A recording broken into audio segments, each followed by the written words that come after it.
The right minimum wage, $0.00. That was the headline of an editorial in one of America's most prestigious newspapers. Can you guess which one? The Wall Street Journal, perhaps. Right city, wrong paper.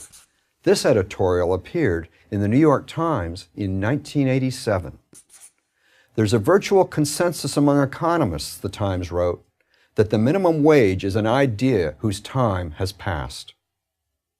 So economists and the liberal paper were on the same page, pun intended. Why? Because they understood that a minimum wage does not guarantee jobs.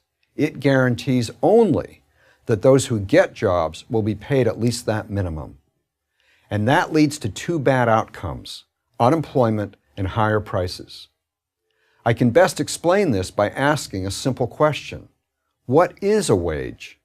A wage is the price of labor. Now, what happens if the price of labor rises not because workers have become more productive, not because a business must pay higher wages to hold on to valuable employees, but only because the government requires it? When the minimum wage rises, employers will adjust. They will use less labor. They'll fire current employees or cut back on their hours. They will also raise prices for their goods or services. These are undesirable consequences. But let's also consider another bad effect. Businesses will hire fewer workers, especially those with little or no job experience. Suppose you're young and haven't worked many jobs before. Maybe you've never had a job and are trying to land your first one. The work you can offer an employer may be worth only, say, $7 an hour. You agree? Yes. He agrees? Yes. And you have your first job. But what if the minimum wage set by the government is higher than $7? What if it's $10 or more? Well, you won't get the job. You may be willing to work for $7 an hour, but under minimum wage laws, it would be illegal for you to do so. This very point was made by Paul Samuelson, one of the leading economists of the 20th century and a prominent liberal. I paraphrase from his classic textbook, Economics. What good does it do a black youth to know that an employer must pay him a minimum wage if the fact that he must be paid that wage keeps him from getting a job? And that young person loses more than a paycheck.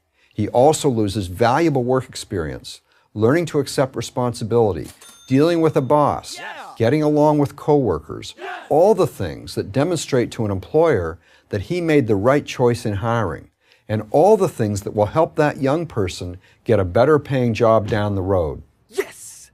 A recent study found that in some cities, the unemployment rate for teens without a high school diploma approached 50%.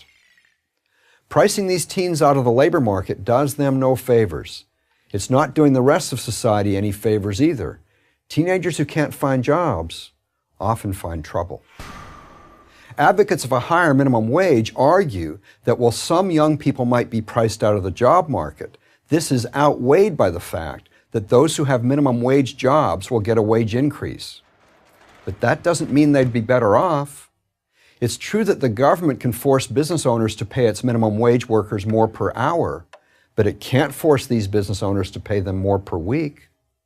According to the Los Angeles Times, after Connecticut raised its minimum wage to $10.10 an hour, a 20-year-old woman who worked at a donut shop in Hartford was soon disappointed when her hours were cut from 35 per week to 27. Employers will look for other ways to cut costs.